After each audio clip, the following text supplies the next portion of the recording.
That's not a plan. I mean, this guy, I don't know what his military experience is, but that's a political statement. This is a policy difference between me and the White House. I disagree completely with what he's saying. That was Congressman Jack Murtha yesterday taking aim at presidential advisor Karl Rove.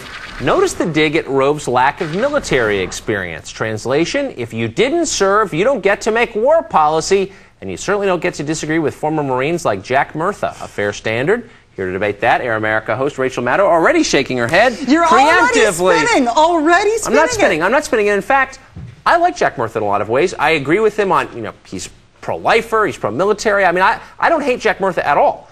I merely think it's an incredibly unfair standard. It's not even standard, it's a rhetorical device used by people on the left and right, in this case on the left, and it bothers me. You didn't serve, be quiet. No, we're all Americans. We have differing views on the war. I happen to be more on Murtha's side than I am on Rove's side, but Murtha shouldn't invoke his war service to make the points like, I don't know what his military said. Oh, shut up, you're a Marine. Okay, great, I'm impressed. So was my dad. So are a lot of people. It doesn't mean you have a special knowledge about Iraq that the rest of us don't have. Tucker, in right-wing fantasy spinland, there's no actual debate about the war. There's no actual debate about President Bush. There's no debate about Republican policies. There's no debate about what's happened in the last 3 years. I don't know what land you're. I don't live in that land. No. What the debate is about right now, and we've all gotten our instructions from Karl Rove on this a week ago Friday when he gave his big speech about this, when he singled out Jack Murtha and John Kerry by name and nobody else by name.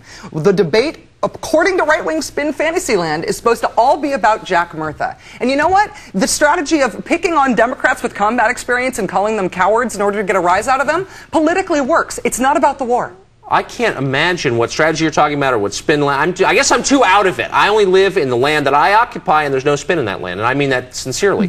I'm merely saying about Murtha. I am, because he is the most articulate and in many forms the only truly anti-war voice on the Democratic side, and I'm merely saying he pollutes his own arguments by using that device, as he does by saying things like this. As he said to CNN the other day, he was asked by the reporter, is it fair to say that because we have troops on the ground we're able to kill Zarqawi? And he said, I'm not sure about that. I'm not sure if they couldn't have done it from outside Iraq.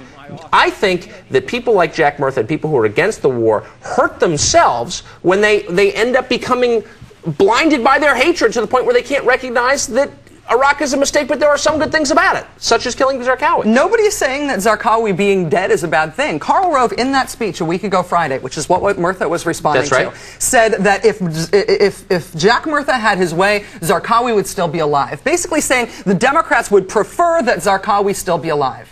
It's absolutely obscene that the debate about the war is supposed to be about the Democrats. If you talk about the actual war, the Republicans were wrong about why we went to war. They were wrong about the insurgency. They were wrong about what it would cost. They were wrong about how long we would be there. They're wrong about troop strength. They're wrong about infrastructure and rebuilding. And the Democrats are saying, you know what?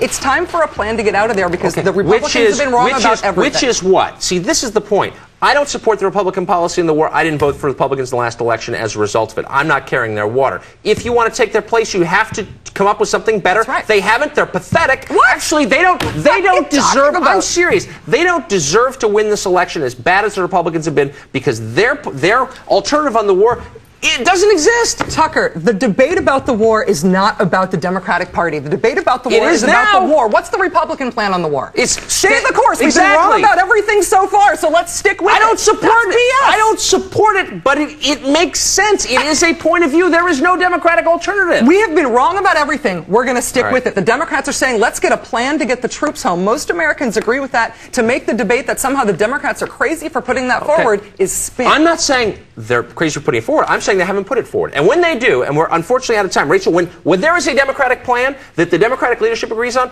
I hope you'll present it on this show and we can critique it. The Democratic plan is to actually end the freaking war. I know that's impossible to imagine. That's not the Democratic plan, but when it's not. We'll debate it in the future. Rachel Maddow, thank you. Thank you, Tucker. Coming up, Condoleezza Rice warned